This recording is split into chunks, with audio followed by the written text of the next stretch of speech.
Living life, everyday, late at night, not okay.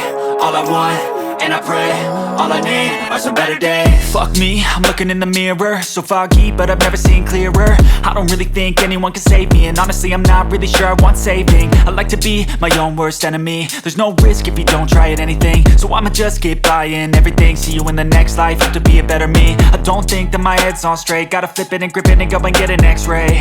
What's wrong with me? I just feel weight pushing on my chest and it squeezes till I suffocate. Better change my mindset, meditate. It's pretty cool that I'm alive and have better days. I could walk, see, hear, I should celebrate. Think I could change my mind, maybe elevate.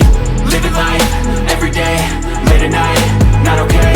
All I want, and I pray, all I need are some better days. Yeah, all I need are some better days. Cause all I want, and I pray, I believe in the better days. I'm kinda stuck between a rock and a hard place. Do I work hard or live at my pace? You're only young once, yeah that's all great, but I also want a future where I'm okay. Living life is doing lots of cocaine. Wait no, it's living with no shame. Wait no, it's sleeping in on Sundays. I guess it's different for each of us and that's okay.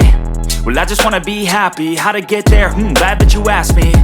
I think it's different for everyone. Some of us need work, others need fun. Some of us need purpose to overcome. But try to do what you love when it's said and done. Cause there's so many differences in each of us. Trust your gut, it can show you what you want. Living life, everyday, late at night.